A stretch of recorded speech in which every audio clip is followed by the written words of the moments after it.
The three-body problem trilogy paints a universe of chilling indifference and existential threat, where humanity's survival hangs by the most delicate of threads. In Death's End, Cixin presents two compelling characters, Cheng Xin and Thomas Wade, who embody radically different approaches to human survival in the face of cosmic destruction. One represents our highest moral aspirations, while the other reflects the ruthless pragmatism that might be necessary in a universe that is fundamentally hostile. One is almost universally despised, yet in another context might be cherished. The other is largely praised despite the depravity they exhibit. It is from these two characters where we witness the struggle for humanity's soul. This is Sean from If Else. Please support my channel by liking and subscribing. It's the only way that YouTube promotes my video. Death's End begins during the events of the Dark Forest, known as the Crisis Era, a pivotal period in human history defined by the terrifying realization that a hostile alien race, the Trisolarans, is advancing toward Earth with the intent to conquer. The Trisolarans are an advanced civilization whose technology far surpasses that of humanity. Sophons represent the power of their science, subatomic computers capable of disrupting and stopping human scientific progress by interfering with fundamental scientific experiments, while also transmitting every piece of information on Earth back to Trisolaris. In response, the UN harnesses Earth's vast resources to combat the looming invasion by launching several initiatives. The most ambitious initiative is the Wallfacer Project. This program grants 4 individuals near unlimited power to devise strategies against the Trisolarans, exploiting their one critical weakness, their inability to understand deception. The Space Force is established to build a fleet capable of engaging the Trisolarans. Lastly, the Staircase program, led by the intelligence community, is launched with the stated goal of conducting reconnaissance on the Trisolaran fleet. It is during this final, smaller project that Cheng Xin and Thomas Wade cross paths. Thomas Wade as the head of the Staircase project and Cheng Xin as an aerospace engineer. From the outset, the stark contrast between their personalities and worldviews is strikingly clear. Cheng Xin is regarded as a lovable, caring woman who took interest in all those around her and made them feel welcomed, as made clear by her admirer Tian Ming. Beautiful women were rarely reticent, but she wasn't an ice queen. She said little, but she listened. Really listened. When she conversed with someone, her focus told the speaker that they were really important to her. Wade is a sociopath, willing to do whatever it takes and sacrifice anything necessary to achieve his goals. A man driven by sheer determination and complete apathy. She saw exhaustion and laziness in those eyes, but there was something deeper, something sharp that made her uncomfortable. A smile appeared on Wade's face, like water seeping out of a crack on the frozen surface of a river. There was no real warmth. Though diametrically opposed in values, they worked together designing a probe to intercept the Trisolaran fleet and carry out reconnaissance. Eventually, they realized that sending a technological probe is impossible due to the extreme speed and weight requirements. Wade, in response to this realization, commands a human to be sent, but not a whole human, only a brain. Wade is gambling that the Trisolarans will intercept the vessel and construct a new body for that brain out of sheer curiosity.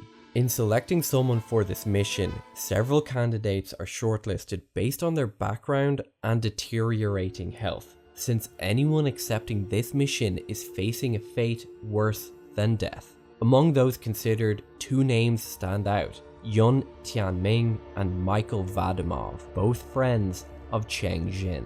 Yun Tianming is shortlisted due to his worsening illness and his deep love for Cheng Xin. However, he is not considered a leading candidate, as he is merely a scientist with no extraordinary qualifications for the mission. Michael Vadimov is the leading candidate, chosen for his background in the intelligence community and his diagnosis of leukemia. Following Vadimov's untimely death in a car crash, it is strongly implied that his illness was induced by Thomas Wade, though nothing is yet proven. As a result of Vadimov's death, Tianming is eventually chosen and undergoes surgery. His brain, contained in a light sail probe, is sent sailing across the universe. Wade and Cheng Xin enter stasis, awaiting the results of their mission. Sometime into their stasis, humanity's Space Force fought in the Doomsday Battle against the Trisolaran droplet battleships. The battle resulted in the complete destruction of the human fleet, save for 2 spacecraft that managed to escape into deep space, the Bronze Age and Blue Space. These will play a pivotal role later. It is the Wallfacer program, specifically Luo Ji, who saves Earth. By uncovering the terrifying truth of the Dark Forest, he introduces the concept of cosmic deterrence to humanity. This discovery leads to a fragile stalemate enforced by mutually assured destruction, threatening to reveal the location of Earth and Trisolaris to the universe, and by extension, more advanced and hostile civilizations, which will not hesitate to destroy both. If you want to see more about this, please watch my video on the Dark Forest and the Fermi Paradox. Thus begins the Deterrence era. Thomas Wade and Cheng Xin are awakened to a hyper-advanced Earth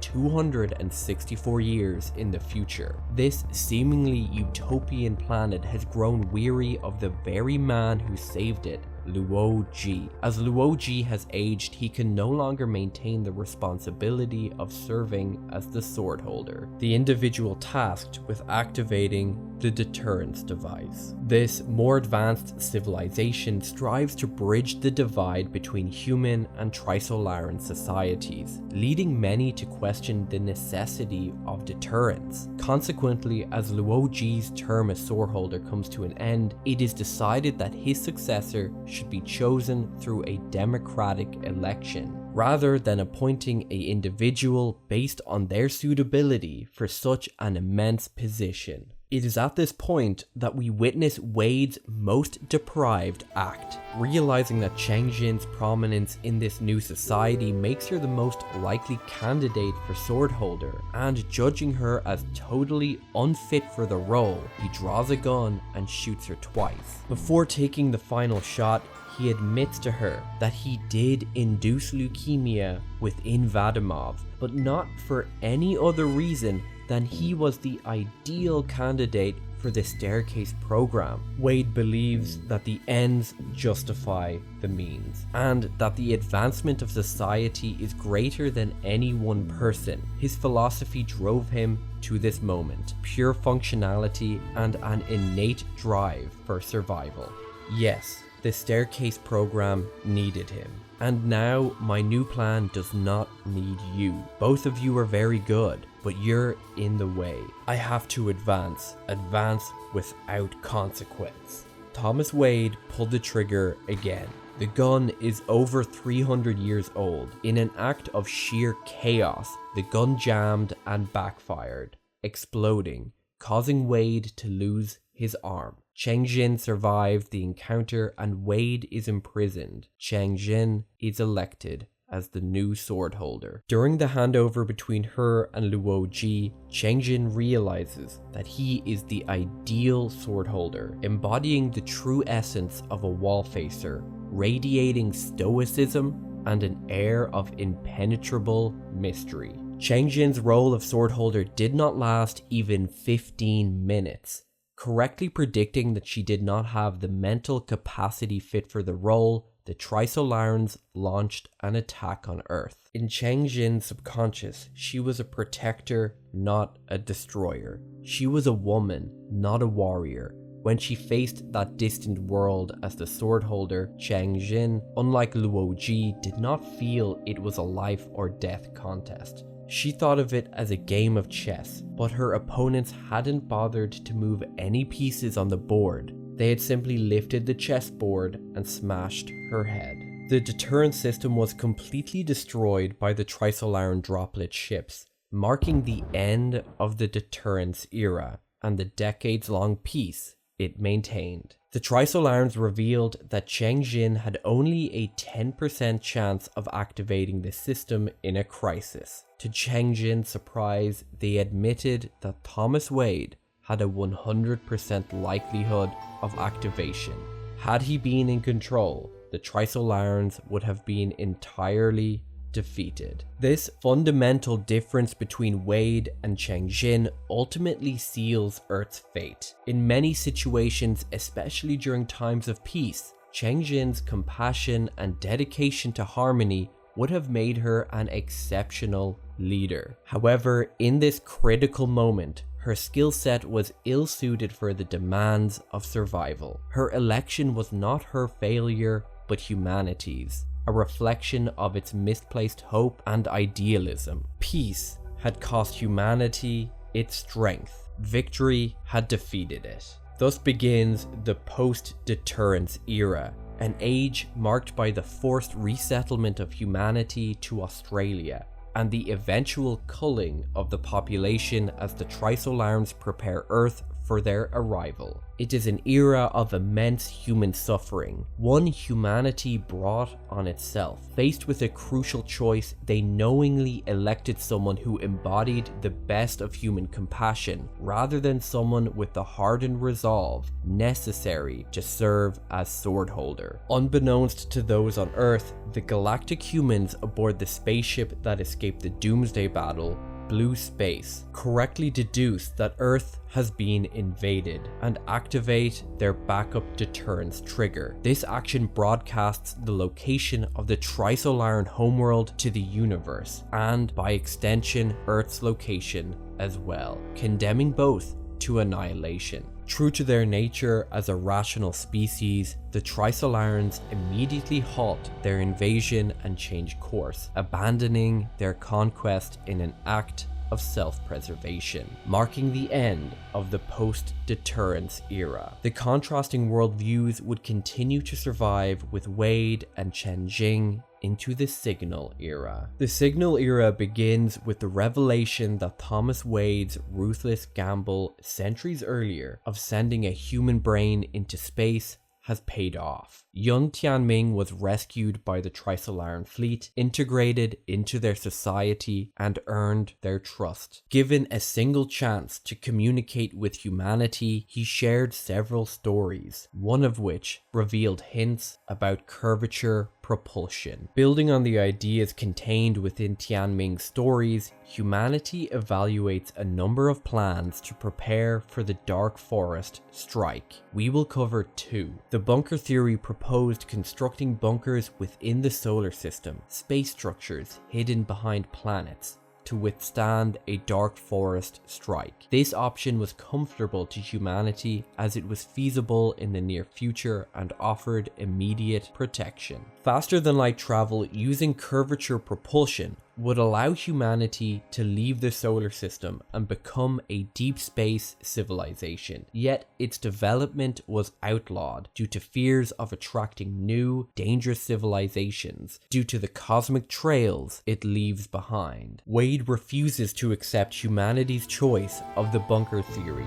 and secretly gathers support from shadowy backers to develop faster than light travel. In a surprising move, he reaches out to Cheng Xin, asking her for control of her company to pursue the illegal development of curvature propulsion. For once, she agrees, recognizing it is humanity's only path forward and trusting that Wade is the only one capable of making it happen. One critical compromise is made. If the project ever poses a threat to humanity, Cheng Xin will have the final say. Wade reluctantly agrees. Cheng Xin then enters stasis, granting Wade the freedom to work independently with the condition that she will be awakened once he succeeds. Cheng Xin is awakened to find humanity living in space bunkers orbiting planets within the solar system. She is taken to Halo City, the most advanced research center humanity has built. There she learns of a tense standoff.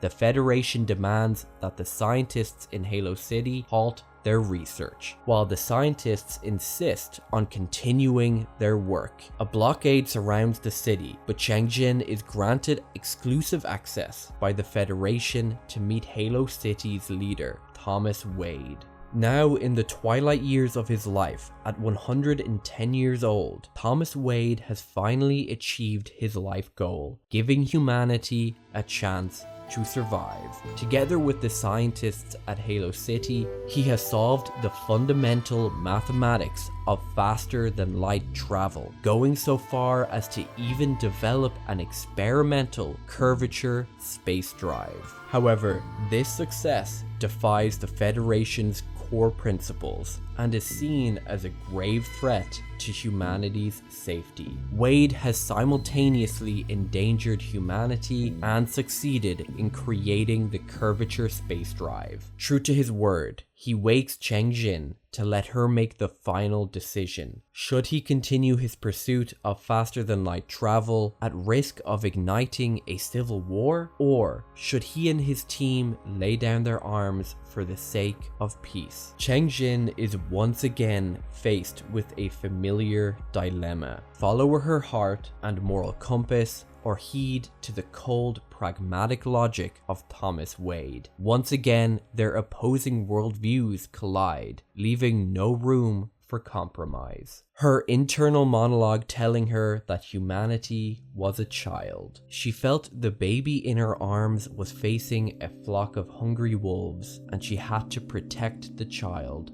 at all costs. She has chosen peace, as this is who she is. Regardless of the implications, it is peace which matters most to her. At his advanced age, Thomas Wade realizes there is nothing more he can do. Humanity is destined to be led by its heart rather than its mind. He gives himself up to the Federation. Shortly after, he is executed for crimes against humanity. The bunker era ends in catastrophic failure, exposing humanity's arrogance. It had built its bunkers to survive a photoid attack that would trigger the sun to become supernova. They failed to think beyond their limited perspective of the dark forest, never grasping that the technological capabilities of advanced civilizations were far beyond human comprehension. Their end came in the form of a dual vector foil attack, a weapon that collapses three-dimensional space into 2 dimensions, obliterating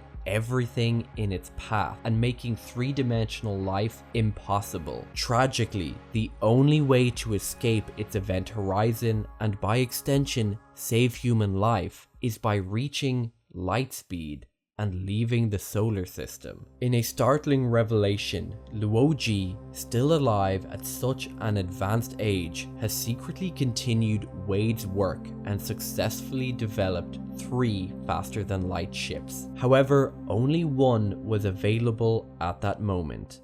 In a cruel twist of irony, Cheng Xin, the very woman who prevented humanity from embracing this technology, becomes one of the few to survive thanks to Thomas Wade's creation. She escapes into the depths of the universe, leaving the rest of humanity to its fate. Her actions aptly summarized in a single sentence. Twice she had been placed in a position of authority, second only to God, and both times she pushed the world into the abyss. Cheng Xin's inherent compassion, though often seen as a flaw, is not always misplaced. In one crucial aspect, she succeeds where Wade might fail. Through a series of events beyond the scope of this video, Cheng Xin finds herself at the end of time, witnessing the heat death of the universe. Cheng Xin, living in a pocket universe created from mass extracted from the main universe, receives an unexpected message from another civilization. The total mass of our universe has decreased to below critical threshold. The universe will turn from being closed to open and die a slow death of perpetual expansion. All lives and all memories will also die. Please return the mass you have taken away and send only memories to the new universe. Cheng Xin grasps its meaning. Everything and everyone is destined to perish. To prevent this, collectively all civilizations must reset the universe to its original state by sacrificing their pocket universes. In doing so, she places her hope in the chance that one day the universe will begin anew and there will be a new Big Bang. Life will emerge again. It is an action Thomas Wade would have never taken. In the end, Cheng Xin and Thomas Wade represent the most human and inhuman of us. Time and time again, we saw the failings of our hope and our compassion in an uncaring universe. Cheng Xin is not a character made to be liked. In the words of Cixin Liu, she is actually very selfish. People with their own strong moral codes are selfish by nature because they don't care about anything else except their own conscience. Similarly, Thomas Wade himself is not a character to be loved either. The core of this man was utter madness and coldness brought about by extreme rationality. Online, people typically side with Thomas Wade, potentially because he exhibits a stronger self-awareness for the type of animal he is, and because he didn't doom humanity twice. However, in the end, it is hard to imagine him making such a selfless final act, the act Cheng Xin made. This has been Sean from If Else. I'll see you next time.